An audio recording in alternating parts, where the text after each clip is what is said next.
Silakan duduk kembali. Shalom Bapak Ibu, kami senang bisa bertemu kembali dengan Bapak Ibu. Saya ucapkan selamat ulang tahun, selamat Natal. Selamat Natal buat kita semua. Ya mari kita akan sama-sama belajar firman Tuhan dengan judul yaitu Tenang di Atas Badai. Ya, kita tahu kita akan mengakhiri tahun 2024 tinggal 2 hari ya Bapak. Kalau kita hitung tinggal 2 hari kita akan mengakhiri tahun 2024. Masih tersisa ada tantangan, ada badai yang mungkin belum terselesaikan di tahun 2024 dan kita akan memasuki tahun 2025. Kita nggak mengerti, kita nggak tahu apa yang akan terjadi di tahun 2025. Kita nggak tahu akan yang terjadi di goncangan-goncangan apa yang akan terjadi di tahun 2025, tapi kita percaya kita sebagai anak Tuhan, kita akan disertai Tuhan. Kita untuk memasuki tahun 2025, orang memprediksi bahwa tahun 2025 bukan lebih baik, lebih sulit. Kalau sudah lihat di berita-berita ya online kita melihat semuanya bahwa tahun 2025 baru pajak naik 1% ya, ada hal-hal yang lain. Ya kita mau belajar, kita mau mensikapi tahun 2025 dengan kekuatan kuasa Tuhan. Kita mau belajar sekalipun banyak badai goncangan yang terjadi di tahun 2025, di tahun 2024 banyak badai PHK ya, kita melihat perusahaan-perusahaan konveksi banyak yang gulung tikar. Ya kita tidak tahu apa yang terjadi 2025. Kadang kita tidak bisa memprediksi bahwa badai itu datangnya bukan kulon nuwun, tapi badai itu datangnya itu sekonyong-konyong menyerang saudara dan saya. Ya, kita mau belajar firman Tuhan yang akan saya ambil di Injil Matius 14 ayat 22 sampai ayat 30. Saya akan bacakan. Sesudah itu Yesus segera memerintahkan murid-muridnya naik ke perahu dan mendahulunya ke seberang. Sementara itu ia menyuruh orang banyak pulang. Dan setelah orang banyak itu disuruhnya pulang, Yesus naik ke atas bukit untuk berdoa seorang diri. Ketika hari sudah malam, ia sendirian di situ. Perahu murid-muridnya sudah beberapa mil jauhnya dari pantai dan diombang-ambingkan gelombang karena angin sakal. Kira-kira jam 3 malam datanglah Yesus kepada mereka berjalan di atas air. Ketika murid-muridnya melihat dia berjalan di atas air, mereka terkejut dan berseru, "Itu hantu!" Lalu berteriak-teriak karena takut. Tetapi segera Yesus berkata kepada mereka, "Tenanglah, aku ini, jangan takut." Lalu Petrus berseru dan menjawab dia, "Tuhan, apabila Engkau itu, suruhlah aku datang kepadamu dan berjalan di atas air." Kata Yesus, "Datanglah." Maka Petrus turun dari perahu dan berjalan di atas air mendapatkan Yesus. Tetapi ketika dirasanya tiupan angin, takutlah ia dan mulai tenggelam lalu berteriak, "Tuhan, tolonglah aku." Kalau kita lihat baca ayat ini, kita melihat bahwa murid-muridnya sedang mengalami badai di dalam perahu mereka. Ya. Kalau kita baca di ayat sebelumnya, ayat di Injil Matius 8 ayat 24, itu juga dikatakan waktu muridnya juga mengalami badai yang sama. Di tempat yang sama, mengalami gelombang yang besar yang menghantam badainya, menghantam perahunya. Ya kita baca di Matius 8 ayat 24, sekonyong-konyong mengamuklah angin ribut di danau itu sehingga perahu itu ditimbus gelombang, tetapi Yesus tidur. Kalau kita ayat ini paralel, kita melihat bahwa ayat ini mengenai murid-muridnya menghantam badai, perahu dari kehidupan murid-muridnya dihantam badai. Tapi yang membedakan waktu ayat yang ke-14 sampai 22 sampai 30 itu menceritakan bagaimana murid-muridnya berjalan sendiri. Tapi kalau kita lihat di Matius 8 ayat 24 itu ada Tuhan Yesus. Tuhan Yesus ada di dalam perahu. Artinya apa? Kita sekalipun hidup bersama Tuhan, disertai Tuhan, percaya Tuhan. Ya, kita tidak lepas dari namanya badai kehidupan. Tidak lepas dari namanya badai. Sekalipun ada Tuhan Yesus, murid-murid juga dihantam badai. Artinya apa? Kita sebagai orang percaya pun juga mengalami badai kehidupan. Ya. Badai itu berbicara mengenai apa, saudara? Badai itu berbicara mengenai badai rumah tangga, badai ekonomi, badai penyakit, badai pekerjaan, dan badai-badai yang lain dalam kehidupan kita. Kita percaya bahwa kita ini semua orang pasti ngalami yang namanya badai. Ya Pak ya saudara? Mungkin ada yang nggak ngalami, aku nggak pernah ngalami badai, mungkin ada saudara? Ada Bapak Ibu? Aku nggak pernah ngalami badai Pak, hidupku tenang, aman terus ada saudara. Nanti saya belajar. Ya. Nggak ada ya. Semua orang baik percaya Tuhan atau tidak percaya Tuhan pasti akan ngalami yang namanya badai kehidupan. Ya. Bagaimana sikap kita dalam menghadapi badai? Ya, sikap kita dalam menghadapi badai. Ayat yang pertama itu kan, badai itu pasti akan berlalu. Ya, badai itu pasti akan berlalu dalam kehidupan kita. Kalau sudah lihat gelombang yang ada di laut, itu gelombang itu pasti ada pasang surutnya, ya Pak ya saudara. Pasti ada pasang, ada surutnya. Sekalipun badainya mengerikan, itu pasti satu saat akan diam dan tenang. Ya. Untuk itu kalau kita sudah menyadari bahwa badai itu satu saat akan surut, pasti sekalipun itu mengerikan akan tenang, kita harus belajar untuk kita ini untuk diam dan tenang. Kita tetap menikmati badai dalam kehidupan kita. Seringkali kita tidak bisa menikmati badai dalam kehidupan kita karena apa? Ketakutan, kekhawatiran. Tapi kita mau belajar pada firman Tuhan pada sore hari ini. Kita untuk belajar untuk kita ini menikmati setiap badai-badai dalam kehidupan kita. Itu enggak mudah. Menikmati badai dalam kehidupan itu enggak mudah saudara. Saya pun juga ngalami namanya menikmati badai itu enggak mudah, sulit. Tapi kita mau belajar untuk kita menikmati setiap badai dalam kehidupan kita. Dikatakan di Matius 6 ayat 27, siapakah di antara kamu yang karena kekhawatirannya dapat menambah sehasta pada jalan hidupnya?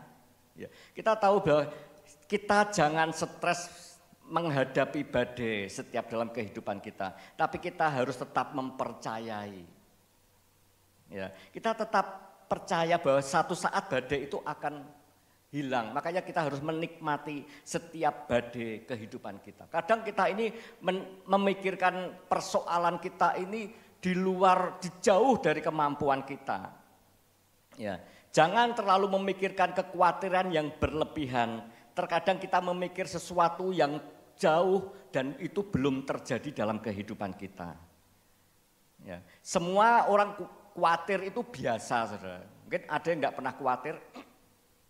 Ya, saya percaya semua orang pasti yang mengalami namanya kekhawatiran. Kekhawatiran itu biasa, tapi kita jangan kekhawatiran itu menguasai hidup kita. Karena kekhawatiran itu tidak berkontribusi di dalam kehidupan kita.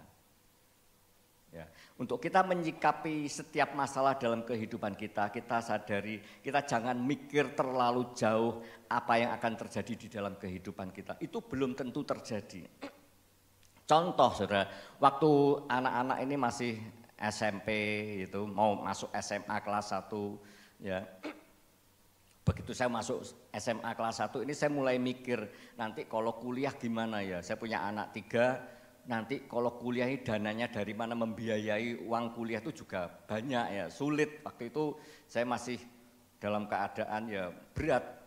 Bagaimana saya itu menguliahkan anak. Saya dengan istri juga merasakan mampu enggak ya menguliahkan anak ya. Mampu enggak ya saya.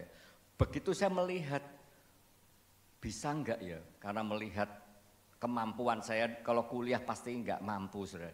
Tapi dengan berjalannya waktu, terus dengan berjalannya waktu, kita melihat bahkan anak saya lulus, anak yang kedua lulus, bahkan anak yang ketiga ini sudah semester 6, bahkan kurang setahun lagi selesai. Saudara. Puji Tuhan.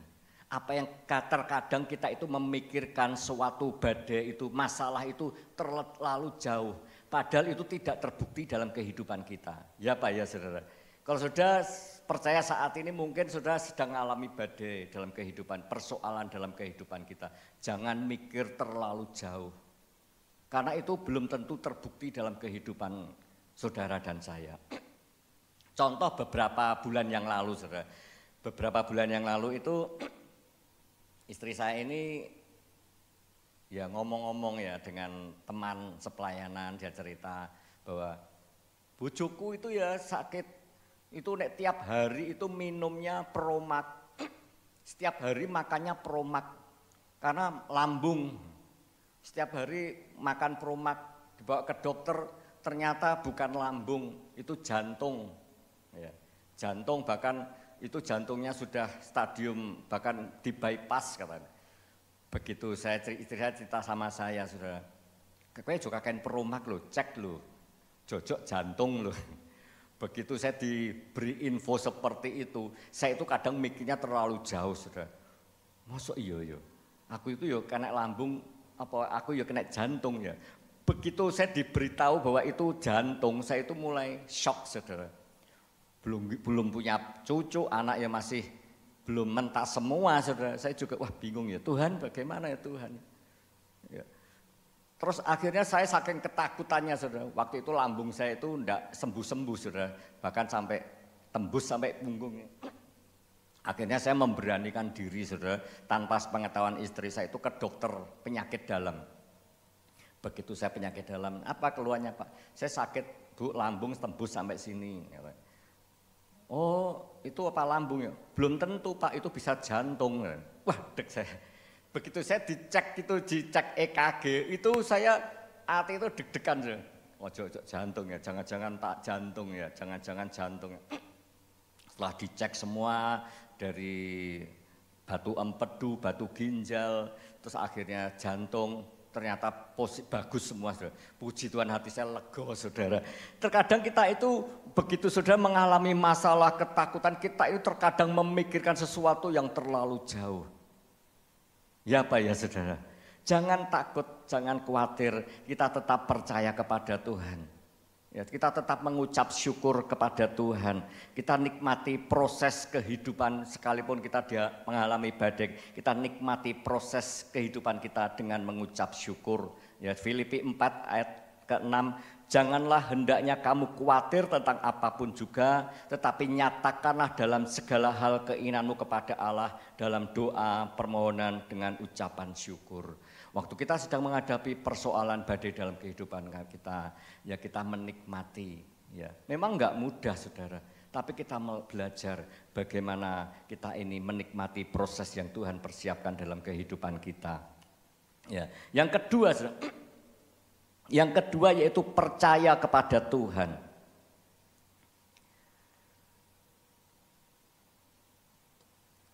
Ya, masalah dan pergumulan dalam hidup kita seringkali membuat kita ini panik dan bingung.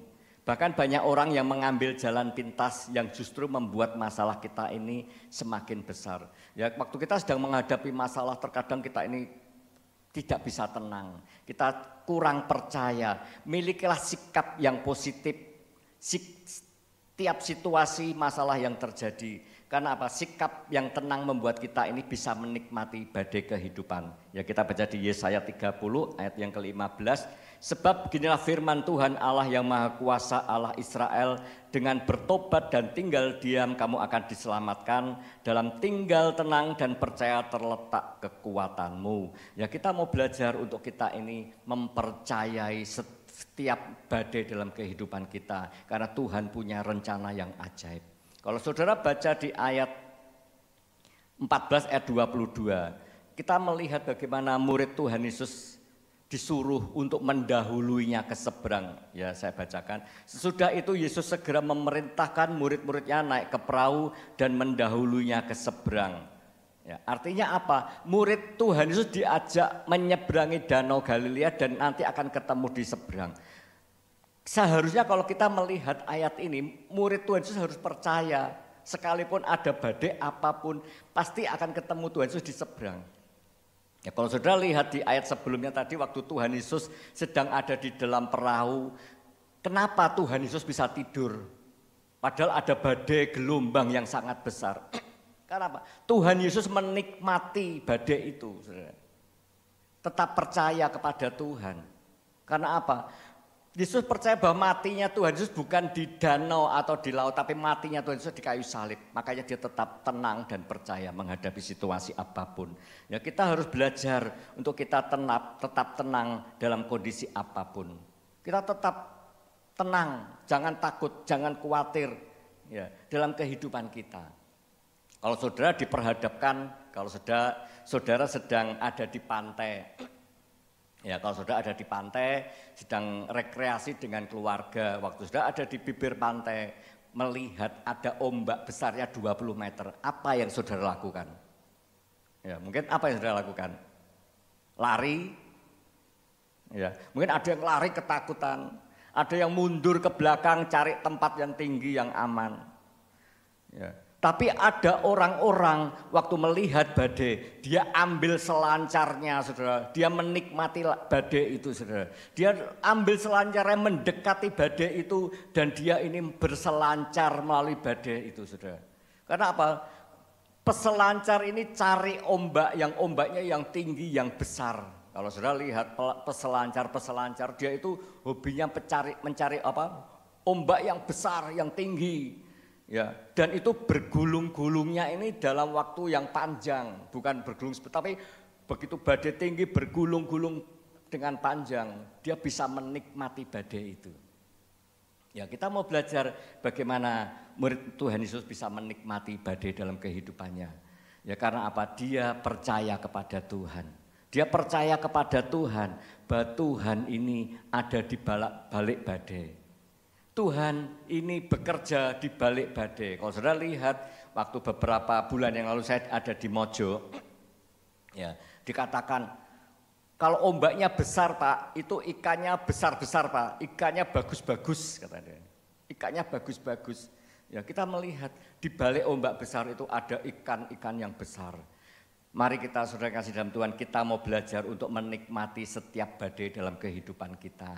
Kita menikmati apapun yang Tuhan izinkan dalam kehidupan kita, supaya kita ini tetap kuat, tetap menang di dalam segala hal. Kita melihat contoh-contoh Alkitab bagaimana dia waktu sedang mengalami badai, pergumulan, persoalan dalam hidupnya, dia tetap tenang dan percaya.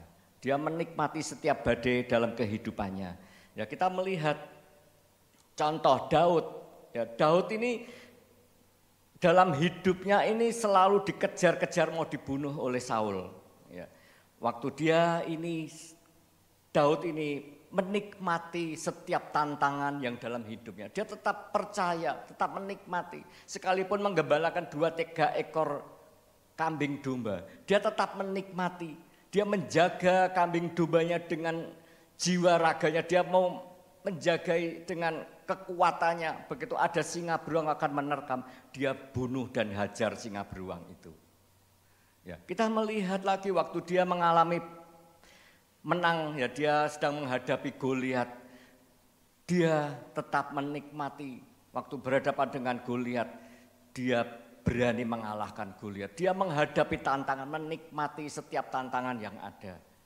Kita melihat juga waktu Daud menghadapi tantangan, ya, di 1 Samuel dikejar-kejar Raja Saul. Dia dikirimkan 400 orang bermasalah, ya, saya bacakan ya. 1 Samuel 22 ayat 2, berhimpunlah juga kepada setiap orang-orang yang dalam kesukaran, setiap orang-orang yang dikejar tukang piutang, setiap orang yang sakit hati, maka ia menjadi pemimpin mereka bersama-sama dengan dia kira-kira 400 orang. Kalau kita melihat Daud sekalipun dikejar-kejar, Tuhan kirimkan 400 orang bermasalah, dia tetap menikmati. Dia bimbing 400 orang ini menjadi orang-orang yang hebat, menjadi pahlawan-pahlawan Allah yang gagah perkasa. Kita mau belajar, kita mau tetap kuat di dalam badai, kita tetap tenang dan percaya. Banyak tokoh-tokoh Alkitab waktu dia tenang, percaya kepada Tuhan, mujizat dinyatakan. Ya, kita melihat contoh Yusuf, dia begitu menikmati setiap badai dalam kehidupannya sehingga dia menjadi orang nomor 2 di Mesir. Ya, kita Ini yang kedua, yaitu tetap tenang dan percaya. Yang ketiga, saudara, kita mau belajar untuk mandat dan kuasa. Kalau kita baca di Injil Matius 14 ayat 28 sampai ayat yang ke-29, kita baca kembali. Lalu Petrus berseru dan menjawab dia, Tuhan, apabila engkau itu, suruhlah aku datang kepadamu berjalan di atas air. Ya, katakan, waktu murid-muridnya ini sedang memerintahkan untuk berjalan menyeberang, ya, hanya satu orang yang terima pesan Tuhan, mandat Tuhan untuk turun, ya, berjalan di atas air. Datanglah, dan Petrus ini berjalan. Kita belajar bahwa dalam menghadapi badai kehidupan, kita harus banyak belajar mendengar pesan-pesan Tuhan. Ya, kita harus bangun hubungan yang intim dengan Tuhan. Untuk apa? Untuk mendengar suara Tuhan. Ya, untuk masuk ke tahun 2025, kita tidak tahu apa yang akan terjadi. Kita harus belajar untuk mendengar suara Tuhan. Kita mau terus mendengar suara Tuhan. Karena apa? Tuhan masih berbicara dengan kita sampai pada hari ini. Untuk itu kita harus bangun hubungan yang lebih intens dengan Tuhan. Untuk melatih kita mendengar suara Tuhan. Kita mau belajar contoh lagi Daud. Kenapa Daud bisa menang dalam peperangan? Daud di dalam perjalanan hidupnya kalau perang selalu menang. Rahasianya apa? Dia selalu bertanya kepada Tuhan. Dia selalu bertanya kepada Tuhan. Waktu menghadapi tantangan peperangan, dia selalu bertanya kepada Tuhan. Waktu Raja Daud baru diangkat menjadi raja, ya. Ini ada orang Filistin yang ingin menyerang Daud. Tapi Daud bertanya Tuhan, apakah aku harus menyerang orang Filistin di lembah Refaim? Dikatakan, majulah, seranglah mereka. Akhirnya apa? Dia maju, Daud memukul kalah orang Filistin. Ya. Begitu melihat kekalahan dari orang Filistin merasakan, duh, kok kita ini merasa gampang ya dikalahkan kok dengan Daud ya. Kok segampang itu ya? Dia enggak terima, dia nyerang kembali. Waktu orang Filistin menyerang Daud kembali, dia merasa kok gampang dikalahkan ya. Akhirnya menyerang lagi di lembah Refaim kepada Daud. Tapi Daud sekalipun dia pernah menang dengan orang Filistin, sekalipun Daud ini gampang mengalahkan orang Filistin dengan mudah. Kalau mungkin seperti saya katakan, mungkin saya akan maju tanpa tanya Tuhan. Karena kita sudah punya modal kemenangan, gampang ya. Tapi kita melihat Daud enggak seperti itu. Dia tetap tanya Tuhan. Sekalipun dia sudah punya pengalaman apapun, dia tetap tanya kepada Tuhan. Tuhan, apakah aku harus menyerang orang Filistin? Dikatakan, jangan menyerang. Gerakan memutar ke belakang, ya, tunggu instruksi. Kalau ada suara dari pohon kertau berbunyi, baru kamu akan nyerang mereka, akan menyerang orang Filistin. Ya, akhirnya apa? Daud ini taat akan perintah Tuhan. Dia dengar perintah Tuhan dan dia lakukan, dan dia mengalami kemenangan demi kemenangan. Ya, juga di dalam kehidupan kita, waktu kita sedang mengalami badai gelombang dalam kehidupan kita, kita harus banyak tanya kepada Tuhan, apa ya Tuhan yang menjadi, ya, apa yang harus kami lakukan. Ya, karena kita tahu kita jangan kejar berkatnya, tapi kita juga tanya Tuhan, apa yang mau saya kerjakan? Kalau Tuhan izinkan badai persoalan dalam kehidupan, apa yang harus kami kerjakan? Ya. Kita harus belajar melatih telinga kita untuk dengar-dengaran dengan suara Tuhan. Itu kunci supaya kita itu mengalami kemenangan demi kemenangan. Ya. Visi gereja yaitu mandat dan kuasa. Ya. Kita juga belajar untuk kita memiliki mandat dan kuasa. Ya, beberapa bulan yang lalu saya itu kalau banyak istirahat itu gampang capek. Ya, bahkan katakan kamu itu kurang olahraga. Akhirnya apa? Saya kalau pagi itu jalan kaki, saudara. Jalan kaki, muter alun-alun itu 10 kali, di gor 10 kali, setelah muter saya pulang, saudara. Itu saya sudah lakukan berbulan-bulan, saudara. Tapi waktu saya sudah lakukan berbulan-bulan, tiba-tiba Tuhan ini menggerakkan saya untuk berdoa. Kamu kalau cobalah kamu memberkati kota Blora sambil berjalan kaki. Akhirnya apa? Saya mulai taat, saya mau belajar untuk berjalan kaki muteri kota Blora sambil memberkati kota Blora. Ya. Saya juga taat, apa yang menjadi bagian saya akan saya kerjakan. Saya tidak tahu apa yang akan terjadi, tapi saya taat apa yang menjadi perintah Tuhan dan saya lakukan. Ya, kita melihat, kita mau belajar untuk kita ini dengar suara Tuhan, itu kunci supaya kita mengalami kemenangan demi kemenangan dalam kehidupan kita. Kita mau belajar sore malam hari ini supaya kita ini memiliki hubungan yang lebih intens dengan Tuhan. Yang keempat, saudara, miliki perspektif. Ya, kita baca di Injil Matius 14 ayat 26 sampai ayat yang ke-27. Saya baca kembali. Ketika murid-muridnya melihat dia berjalan di atas air, mereka terkejut dan berseru, "Itu hantu!" Lalu berteriak-teriaklah karena takut. Ya, tetapi Yesus berkata kepada mereka, "Tenanglah, aku ini, jangan takut." Mengapa murid-muridnya mengalami ketakutan? Padahal muridnya pernah mengalami badai yang sama di tempat yang sama. Bahkan kalau saudara baca di ayat 22 ini, sementara itu ia menyuruh orang banyak pulang. Ya, orang banyak pulang ini apa? Setelah melihat mujizat Tuhan dinyatakan 5 roti 2 ekor ikan 5.000 dikenyangkan. Kalau saudara baca ayatnya, kita melihat murid-murid Tuhan Yesus melihat mujizat. Bahkan pernah lakukan mujizat. Ayat sebelumnya melihat mujizat terbesar 5 roti 2 ekor mengenyangkan 5.000, lebihnya 12 bakul. Ya. Kalau kita melihat bagaimana murid-murid Tuhan Yesus melihat mujizat itu, ya, sebetulnya dia harus punya perspektif yang luar biasa. Tapi kenapa waktu dia menghadapi badai itu dia takut? Dia waktu melihat Tuhan dikatakan itu hantu. Ya. Terkadang orang salah persepsi waktu dalam ketakutan. Saya ulangi, waktu kita dalam ketakutan kadang-kala itu kita salah persepsi terhadap sesuatu.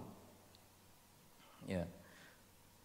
Waktu bangsa Israel ya itu sedang mengalami disuruh Musa untuk mengintai di tanah Kanaan. Ya.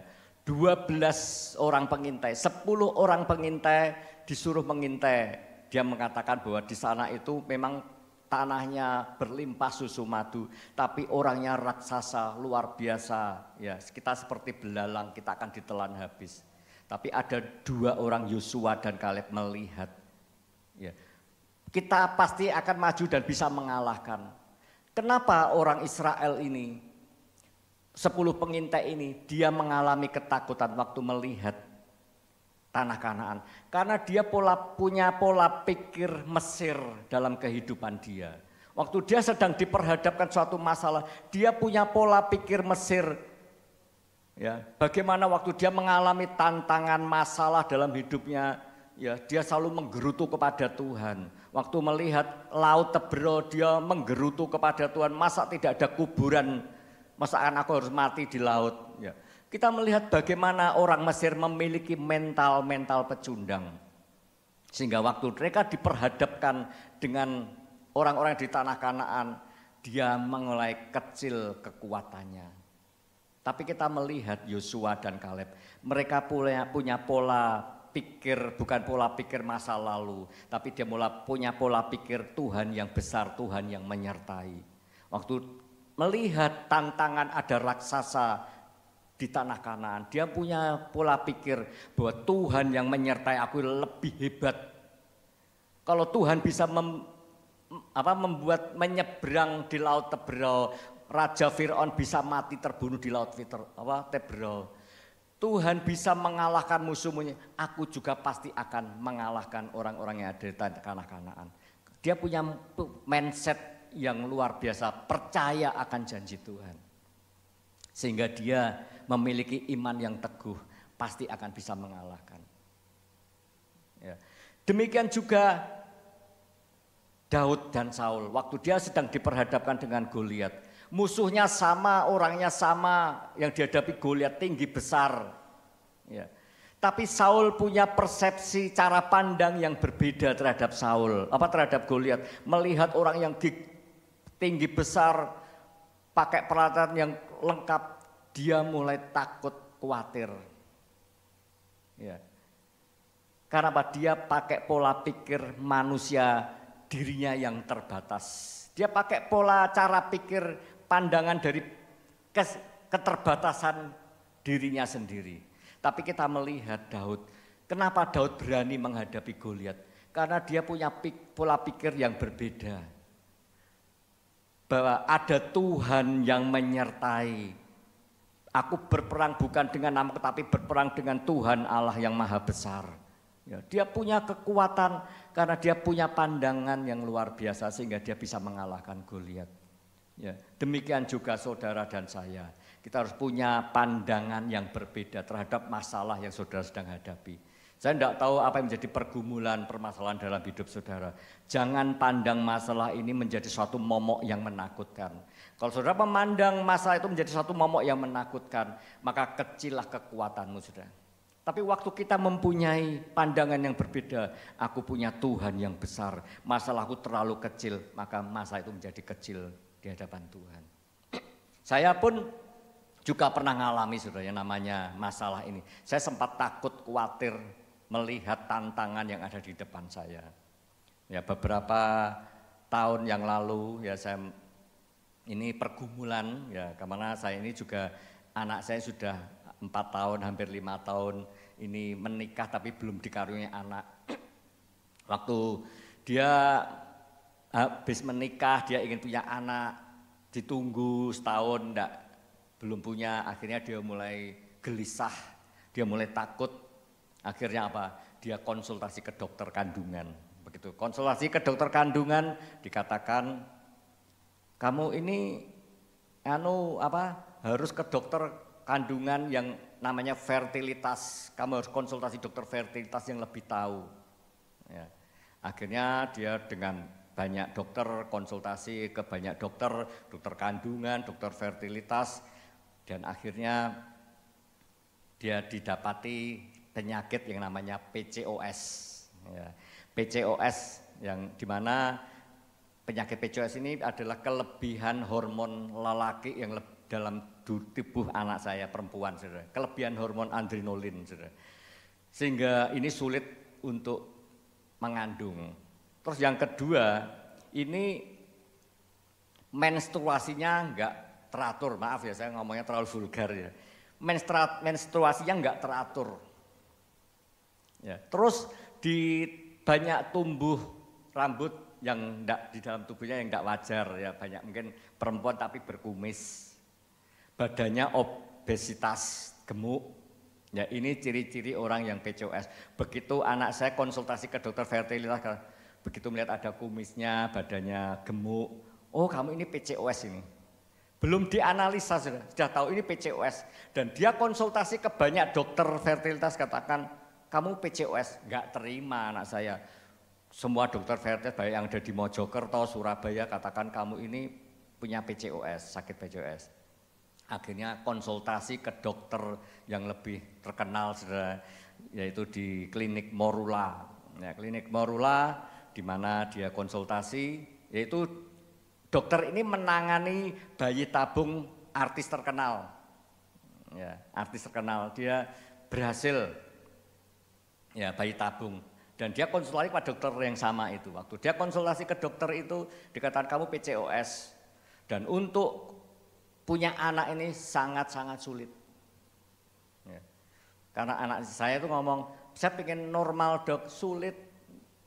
Karena dia mungkin, saya enggak tahu, mungkin punya motivasi lain supaya dia bayi tabung mungkin ya, saya enggak tahu. Karena apa? Kalau bayi tabung itu mahal. Bisa sampai 100 juta, saudara. Setelah itu, setelah konsultasi dengan dikasih obat, obatnya itu macam-macam, saudara. Ada obat pil KB, ada obat diabetes, ya.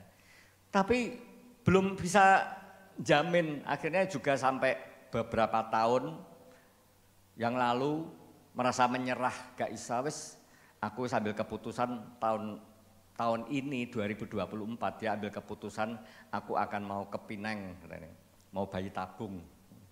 Sudah mempersiapkan acaranya, jadwalnya, dia sudah mempersiapkan. Tunggu jangan kesusu, doa ambek Tuhan, minta 1 tahun aja lagi, 1 tahun lagi. Aku wis semakin tahun semakin tua Pak. Nanti nek semakin tua semakin sulit. Ya tahun ini aja, minta 1 tahun ini aja. Akhirnya dalam berjalannya waktu tahun 2024 beberapa bulan dia datang ke ibadah di Surabaya.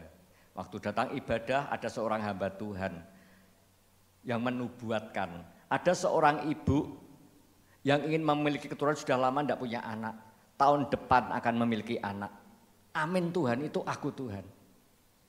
Setelah itu Bu Gembala katakan tahun depan Pak Agus akan gendong cucu. Saya amini Tuhan. Saya dalam pikiran saya juga ngomong gini, Tuhan, dokter yang luar terkenal aja ngatakan sulit Tuhan. Tapi aku punya Tuhan, dokter di atas segala dokter, pasti akan memberikan satu jawaban dalam hidup kami. Ya, saya percaya, sekalipun dalam pikiran saya juga masih bimbang, ya, tapi saya tetap percaya. Satu saat pada bulan bulan 6 kemarin waktu di tes pack sudah saking senangnya, Mah aku ini di tes pack garisnya 2 positif, puji Tuhan. Tapi nek tes packnya itu jelek Pak, tapi nek tes packnya bagus 1 Pak. Wah, masih belum semangat lagi. Akhirnya tunggu sih, apa ke dokter kandungan, jangan saya tunggu 1 bulan lagi. Tunggu 1 bulan lagi, lihat hasilnya. Begitu 1 bulan lagi, dia lihat, dia konsul dokter, dinyatakan positif hamil, saudara. Sekalipun itu menurut ukuran manusia enggak mungkin. Dokter kalian enggak mungkin, sulit, sangat-sangat sulit. Tapi bagi Tuhan tidak ada yang mustahil di hadapan Tuhan.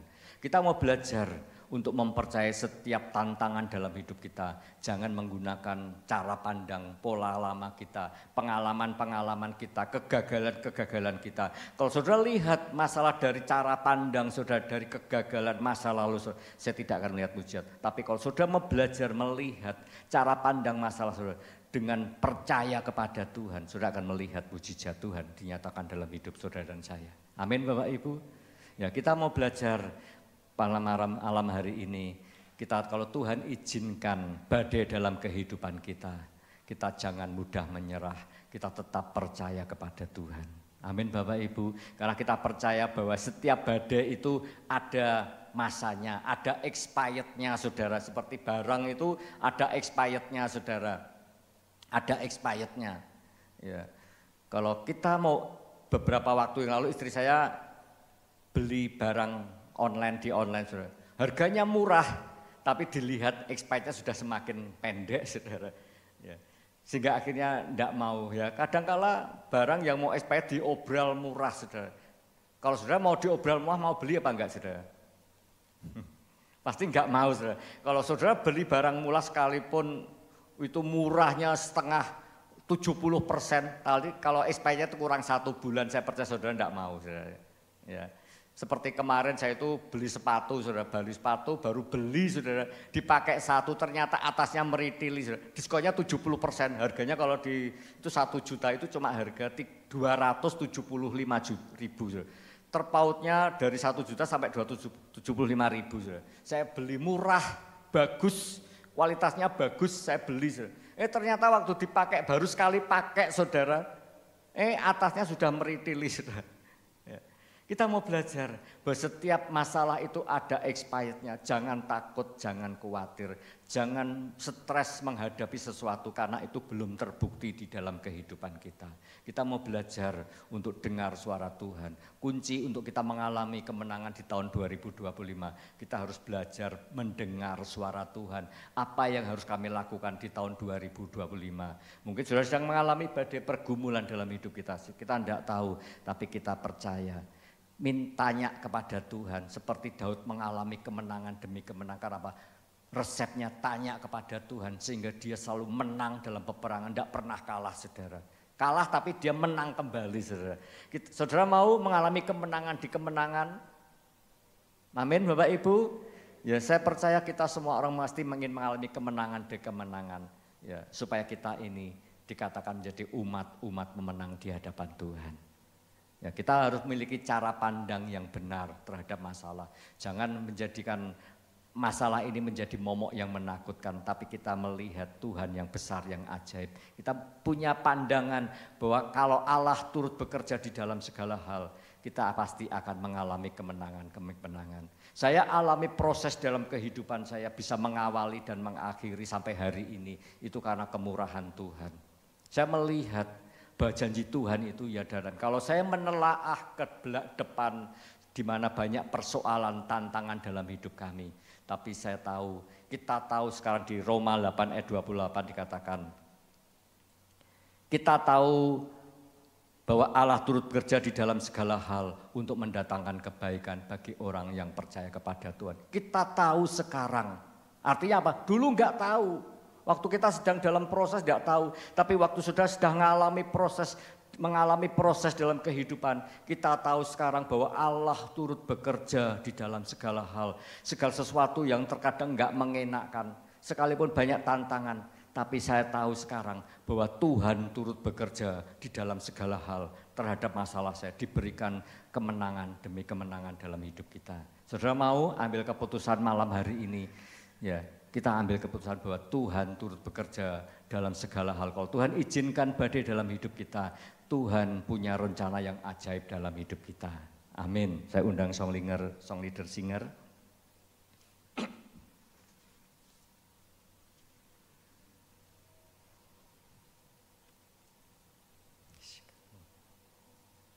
Mari kita renungan firman Tuhan pada sore malam hari ini. Sikara lawan. Sikara.